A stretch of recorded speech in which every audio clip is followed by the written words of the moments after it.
Ինչպես իմ գործընկերը նշեց, Մեծամոր համայնքում եւս շարունակվում են այն նույն ճնշումները, ինչ որ տեղի ունեցել Արմավիրում, վախեցնելու փորձերը, ճնշելու փորձերը։ Մենք այստեղ ենք, որ համայնքային իշխանության ներկայացուցիչներին, մարզային իշխանության ներկայացուցիչներին եւ առհասարակ կենտրոնական իշխանության ներկայացուցիչներին ասենք, որ երիտասարդները ձեզանից չեն վախենում։ Հիմա իմ մասնավորի Մեծամորի դեպքերի հետ կապված։ Մեծամոր համայնքում մենք մեր գրասենյակը բացելու հետ կապված փնտրում էինք տարածք վարձակալությամբ տրամադրելու համար։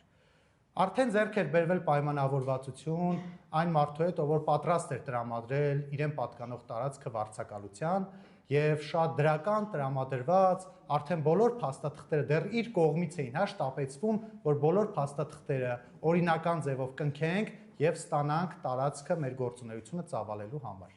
Մինչդեռ դրանից մի քանի ժամ անց հաջորդ օրը առավոտյան փոխվեց այս մարդու մոտեցումները այս հարցի վերաբերյալ եւ նա լրիվ վախվորած տարբեր պատճառաբանություններ ներկայացնելով նշեց, որ պատրաստ չէ տրամադրել տարածքը հենց այս կոնկրետ մեր գործունեության համար, տարբեր պատճառաբանումներ նշելով։ Մինչդեռ ուզում ենք ասել, որ այս մարդն աշխատում է պետական համակարգում, որպես ծառայող Հայաստանի ատոմային էլեկտրական կայանում, ՀԱԷԿ-ում Մեծամորի եւ համայնքային իշխանությունները, մարզային իշխանությունները տարբեր ձևեր գտնում են, ինչպես գործընկերս նշեց, շատերի ծնողների հետ խոսելով, մտնելով ընտանիքներ, փորձելով լռեցնել երիտասարդներին, խոչընդոտել ամեն կերպ Մեծամոր համայնքում մեր տարածքը վարձակալելուն եւ Արմավիր համայնքում մեր գործունեությունը իրականացնելուն։ Մեկ կարևոր արձանագրում առաջարկում եմ միասին անենք։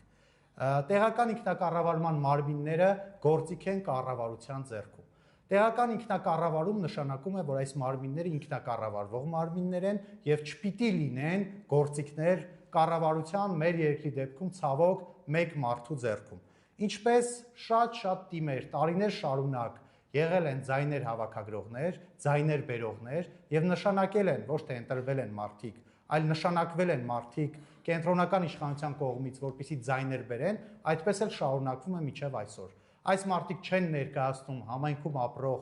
քաղաքացու շահերը, այլ ներկայացնում են կառավարության շահերը, մեր պարագայում մեկ մարդու հետաքրքրությունները եւ շահերը։ Մինչդեռ նրանք պետք է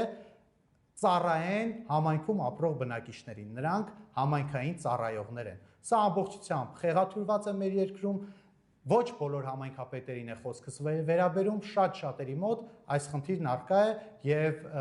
այն համայնքապետերը, ովքեր ծառայում են իշխանությանը, իրենք շարունակում են ծառայել իշխանությանը, այլ ոչ թե քաղաքացուն։ Ինչպես գործընկերս նշեց, մեր երկրում նախկինի հետ իրենք շատ են սիրում համեմատվել, նախկինի հետ համեմատած որևէ փոփոխություն տեղի չի ունեցել, ներկաները նախկիններ են եւ մի բան էլ ավելի։